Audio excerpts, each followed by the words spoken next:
আপনি কি চারিপাশে মানুষগুলোকে দেখছেন? সবাই কত সহজে হাসছে, কত সহজে সবার জীবন কেটে যাচ্ছে। আর আপনার মনে হচ্ছে সব কষ্ট, সব ঝড় যেন আমার জীবনের জন্যই তোলা আছে। প্রত্যেক দিন যখন আপনি একা রাতে থাকেন, তখন একবার নিজেকে নিশ্চয়ই এই প্রশ্নটা করেছেন, কেন আমার সাথেই এমন হচ্ছে? কেন জীবনে এত কষ্ট হচ্ছে? শুনুন, যার জীবন সাধারণ হওয়ার কথা তার জীবনে সাধারণ ঝড় আসে, কিন্তু উপরওয়ালা যার জীবনে একেবারে আলাদা, একেবারে অন্যরকম গল্প লিখেছেন, তার জীবনের ঝড়টাও একটু অন্যরকম হয়। হয়তো আপনার জীবনে গল্পটাও সাধারণ হওয়ার জন্য নয়। নমস্কার বন্ধুরা, ভিডিও টাইটেল থাম্বনেল দেখে নিশ্চয়ই বুঝতে পেরেছেন আজ আমরা কি বিষয় নিয়ে কথা বলবো। তাহলে চিৎকার না করে বাস্তব কথা শুরু করি। আমরা যখন সমস্যায় পড়ি তখন আমরা ভাগ্যকে দোষ দিই, ঈশ্বরকে দোষ দিই। তখন আমাদের মনে হয় আমি তো কারো কোনো ক্ষতি করিনি, তাহলে আমার সাথে কেন এমন হচ্ছে? আপনি কি একটা জিনিস খেয়াল করে দেখেছেন? একটা লোহাকে যখন আগুনে পোড়ানো হয় তখন কি সেই লোহাটার কষ্ট হয়? কিন্তু সেই একই আগুনের তাপে সেই লোহাটাকে একটা ধারালো, একটা শক্ত তলোয়ারে রূপান্তরিত করা হয়। আজ আপনার জীবনে যে কষ্টটা এসছে, যে পরিস্থিতিটা এসছে, সেটা আপনাকে ধ্বংস করতে আসেনি।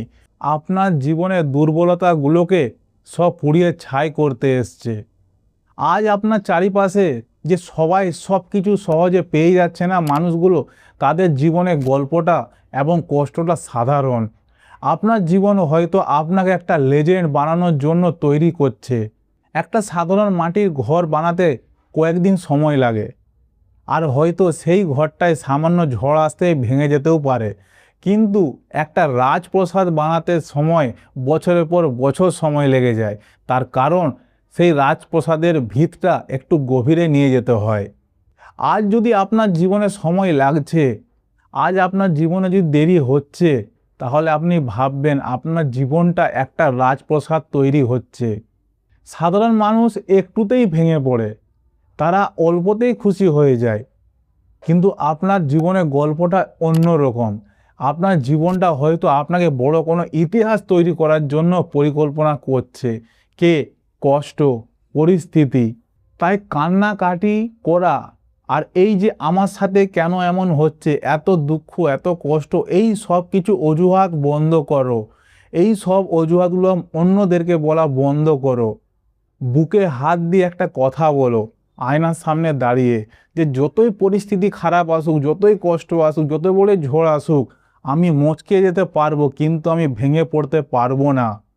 এই পৃথিবীর যত বড় বড় সফল মানুষ আছে, এই যে doctor APJ Abdul Kalam, Steve jobs, এই মানুষগুলো সেই সময়ে যে পরিস্থিতি তারা পড়েছে, তারাও একা হয়েছে, তারাও ভেঙে পড়েছে। আজ তাদেরকে আমরা কিভাবে চিনি? তাদের ইতিহাসগুলো খুলে দেখুন, তারা কত কষ্ট করেছে, কত কি করেছে, তবে গিয়ে আজ তাদেরকে আমরা ইতিহাসে পড়ছি, জানছি, একটু হলে মোটিভেট হচ্ছি। আজ যদি তুমি হাল ছেড়ে দাও, তাহলে তুমিও সেই সাধারণ জীবনের গল্পের মতো রয়ে যাবে। হাল ছাড়ার আগে একবার নিশ্চয়ই ভাববে যে আমি যদি আর একটু চেষ্টা করতাম, তাহলে আজ হয়তো সবাই আমারই গল্পে পরিণত হতো, আমারই কথা সবাই বলতো। তাই হাল ছাড়ার আগে অন্তত একবার ভাববে যে আমার এই জীবনটাকে বদলাতে হবে। আর যেভাবে দুঃখ, কষ্ট, অভাব আমার জীবনে চেপে বসেছে, এগুলোকে আমাকে পায়ে এড়িয়ে দিয়ে আমাকে এগিয়ে যেতে হবে। তাই কান্নাকাটি বন্ধ করো। চোখে যদি জল আসছে আসুক, যদি তুমি দুদিন রেস্ট নিতে চাও নাও, কিন্তু হাল ছেড়ে দিও না। কারণ হাল ছেড়ে দিলে তুমি আর জীবনে কখনো উঠে দাঁড়াতে পারবে না। চ্যানেলটা সাবস্ক্রাইব করে বেল আইকন প্রেস করে জীবনযুদ্ধ চ্যানেলটাকে সাপোর্ট করবেন।